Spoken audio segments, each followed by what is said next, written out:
Hello, Matthew Williams here with an episode of Apple Sucks. And you all know how I hate Apple, but I've got a load of points here, written them down on paper.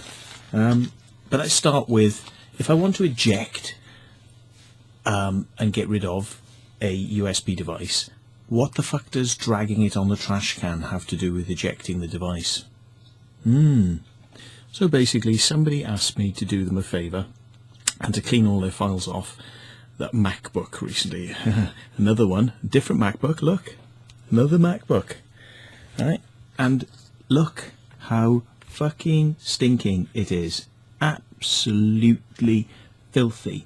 Would you really want to, eat a sandwich or something, and feel healthy about it after using something that looks as dirty as this, putting your fingers on it?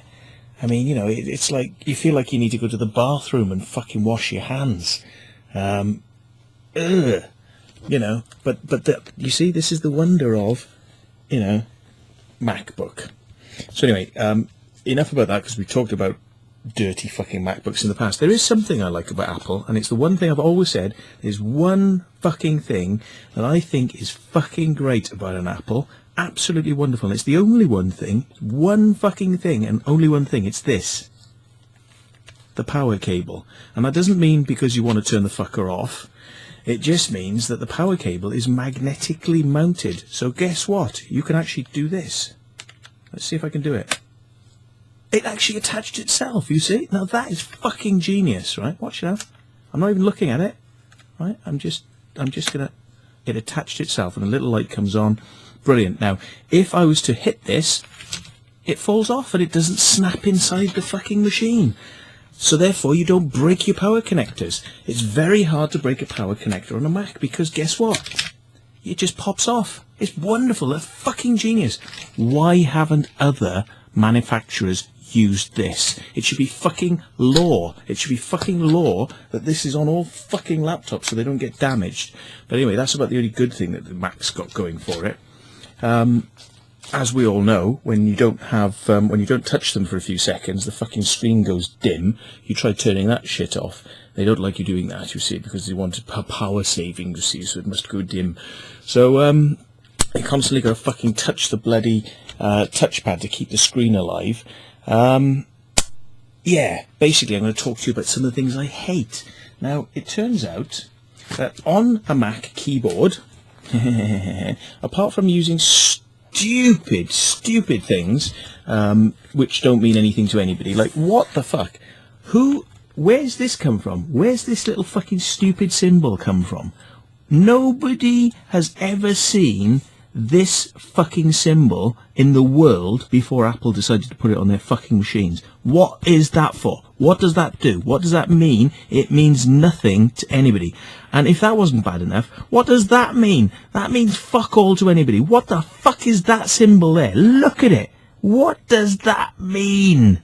Yeah? It doesn't mean anything to anybody. Yeah? So, if that wasn't bad enough, most people are used to keyboards, i.e. like this keyboard down here, my PC keyboard, and it has a delete button and it has a backspace button, right? And the delete will pull text towards the cursor, so it pulls it towards the cursor, and the backspace button pulls the cursor back over text. Anyway, you know this because you're all PC users. Most of the world is a PC user. Well, you don't have that on a Mac. Because guess what? You've only got a backspace key. Only a backspace key, no fucking delete key. Well, unless, of course, you've got a bigger keyboard. But this is a MacBook, yeah? Retarded. Fucking retarded. Oh, look, the screen's gone dim. Look. We've only been here a second. The screen's gone dim. So, yeah. Well, what don't I like about it? Well, it turns out that fucking loads of system memory has disappeared. And guess what? I've got a PC mouse here, because guess what? When you've got a PC mouse, you can do all sorts of special things with your Mac that you can't do with a Mac mouse, because you can't fucking do anything when you've got a single button. I won't bore you with the bullshit, but basically, if I come up here and right-click, which you can't do, you know, with a single fucking button, then you can do get info, and it tells you how much space you've used on your hard drive. Now it turns out, whether you can see it or not, I shall focus it in. Here's the interesting thing. This Mac, according to itself, tells us up here, you can see, it's got a 249 gig hard drive in it.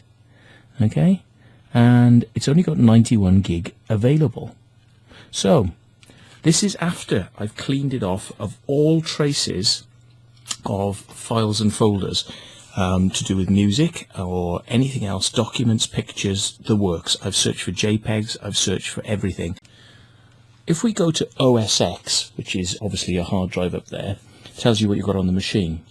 And if I total up all the folders, after I've taken off the JPEGs, the music and everything, and that's doing a search in the Finder, I've done a search for JPEGs, MP3s, MP4s, M4As, AACs, M4Ps. I've done a search for all these things, and I've taken them all off onto a hard drive for this guy because he's giving his Mac to somebody else. Okay? And I've taken them off, and yet there's 160 gigs is being used by the system, which is a little bit weird. So I looked on the OS X, and there happens to be a folder, can you see it up there, called Previous Systems. Can you see that? Previous Systems. And if we do a system info on previous systems, you can see it's using 93 gigs of space. Now that's something which Mac has decided to do for your benefit when upgrading from version this to version that to version this. It keeps all the old systems there, doesn't get rid of them, it keeps them on the hard drive and doesn't tell you that it's there, would you like to delete it? And a lot of this data is inaccessible, as one of the folders, I actually went to look at the movies and libraries and it said, sorry, you don't have permissions to go in this folder. So there's 90 gigs of stuff there. But the system, that's the Apple OS X, says it's using 40 gigs. So if 91 gigs has been used out of a 250 gig drive, then that means we've got 160 free. And if I subtract 90, which is being used by this stupid folders which should have been deleted by the system but obviously wasn't.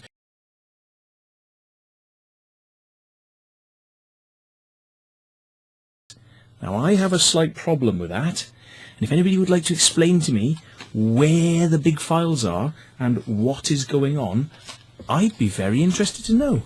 Now here we are. Say for instance I wanted to work out where all this space was going. Right? If I highlight everything here and right click on my PC mouse, because I have a right button on a PC mouse, if I right click and do get info, right, I would expect it to tell me the total size of everything that's being used in all those folders, like it would on a PC. Right? If I do get info, guess what it does? It opens an info for each folder. So I have to total up the amounts per folder to work out what the total is. Apple. It just works. It's just magic. Really? Really?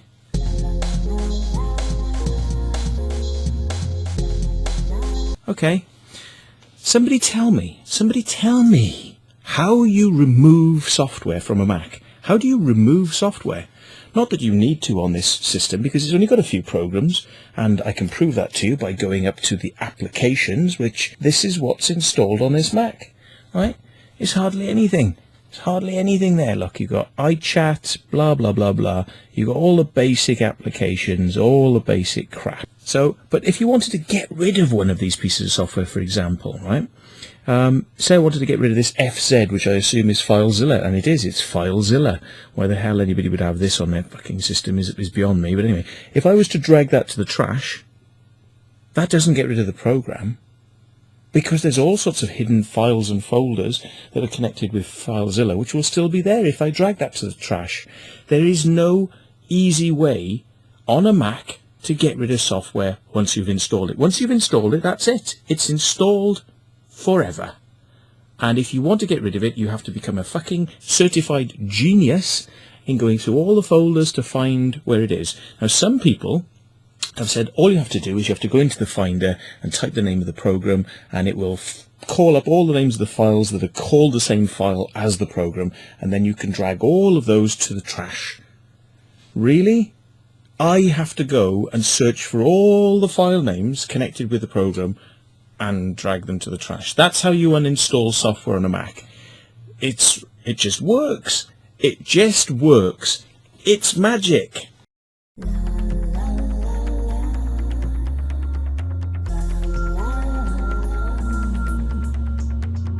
Fucking hell. Now then, hidden folders on a Mac, right? I wanted to know where all the programs were hiding pictures because I knew they were in there somewhere. So I did a search on, say, JPEG, JPG. I did a search on JPEG to see if I could find any of these pictures that might be on the hard drive. And it comes and tells me the folder location.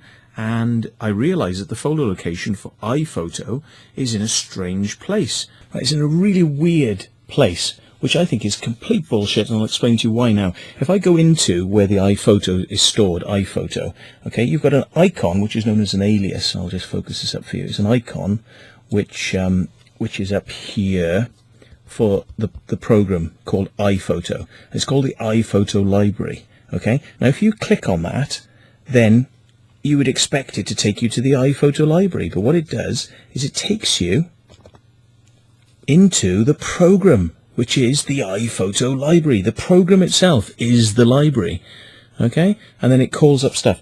But that isn't where the pictures are actually stored on your hard drive. That isn't where they're stored.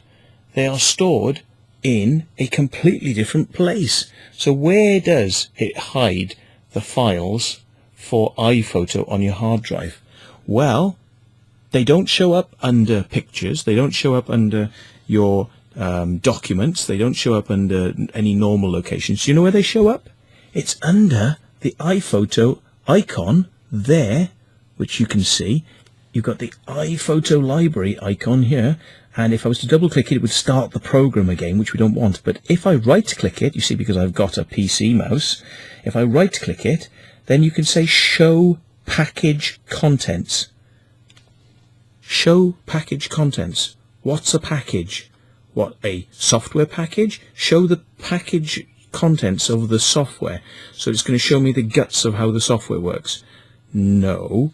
What show package contents does is it actually opens the secret folder, which has the contents of the program, and under that is secret folders like originals, which is where the folders are actually stored. You see? In a hidden fucking folder behind an icon for a piece of software. So you think you're clicking on the icon for the software, but what you're really clicking on is an alias hiding a folder. And if you double click it, it won't take you to the folder. You have to do show the package contents. Now, is this easier? Does anybody think this is easier? Does anybody think this is magic? That this makes it just work? When it hides folders behind icons, which will start software but not take you to the folder, and it doesn't tell you that it's a folder. So I find that really quite exciting to be kind of not really sure where your stuff is, you know. And people who've got Macs, they tell me that it's so much easier because they don't lose stuff and they can find their way around and they know where things are. Do you know where things are on a Mac? When they've designed it like that? Do you really know where stuff is? I don't think so. I just think that's people with Macs trying to be fucking elitist motherfucking cunts. Right. In addition to the stupid fucking Mac that I've had to deal with, he gave me his iPod. And he also gave me a frigging Nano. Yeah? And he said, can you transfer the music off these devices? And I said, well, not easy, because iTunes doesn't want to let you have access to your files. iTunes doesn't want to let you get hold of your files. So again, with iTunes on the Mac and the PC, you have to go down a very convoluted fucking folder structure to find these files. But when you actually transfer them onto these devices from the Mac, the iTunes does a very interesting thing. Because say I have a piece of music called Matt Williams Sings Spunk on Your Tits Blues, okay? Now that is called Matt Williams Sings Spunk on Your Tits Blues .mp3, okay? When I copy it to an iPhone or an iPad or an iPod, yeah, when you copy it to these frigging devices, it suddenly calls it a random 4 or 5 character gibberish set of characters. So it then becomes GBHZL, you know, and that's for every single piece of music or movies or anything that appears on these devices. So suddenly now, when you go looking through the folders for what's actually on these devices, if you can do that, and they don't want you to do that, that's another thing, is you can't plug these devices directly in and have them appear as a drive letter, because they don't want you to be able to do that. You have to access them specifically through iTunes, right? Then if you plug it in to a PC, or if you run special software for interrogating the hard drives, well, this will actually allow you to see it as a USB device, but it won't allow you to see the real folders, the real file names, because the real file names have been changed. Okay, now the original name of the file will be encoded into the MP3 tag. So if you play that file, then you see what the file really was. So guess what? You can copy the files back off this, but you end up with a folder with maybe 800 tracks or 1,000 tracks, or as in this case, 3,000 tracks. 3,000 tracks, which are all gibberish. But then you have to run a piece of software called MP3 tag, which goes and looks into the tag inside the file of what it actually is, and then can rename the file into something which is actually useful. Because Apple, in their wisdom, decided that it would be a much better idea to change all your file names into gibberish, so that you won't know where they are anymore and you can't do anything with them. Yeah, that's what they'd hope, so that you can't touch them, you can't play with them, you can't manipulate them, and you'll only try to access them through the iTunes fucking software. Right? This is what Apple do for you to make your life easier, because as we all know, it just happens by magic. Okay. And my final fucking rant on the good old Mac is that when you're copying files from a folder to another folder, sometimes you don't want to copy them, you want to move them, i.e. you want to take them from location A to location B, but not leave any traces behind in the original location. That's called a move, okay? Very simple. How do you do this on a Mac? How do you do this on a Mac? Well, here's the hidden secret, folks. When you drag and drop on a Mac, you have to hold down the command key when you're dragging and dropping. But you can't hold the command key down until you've started the drag and drop. You don't hold it down beforehand. You have to drag, and whilst you're in the middle of the drag, which becomes very hard to do when you're using one hand, you have to, in the middle of the drag, you have to hold the command key down. And guess what? You have to get to your destination point and drop immediately. Because if you hold on the destination point for more than 1 second, right, and that's very easy to do when you're trying to move over a location. If you try to move over and you hold for too long, it'll open a folder up in front of you. So you can't drag it and drop it into the correct location. Interesting, huh? So thanks for watching. Apple sucks.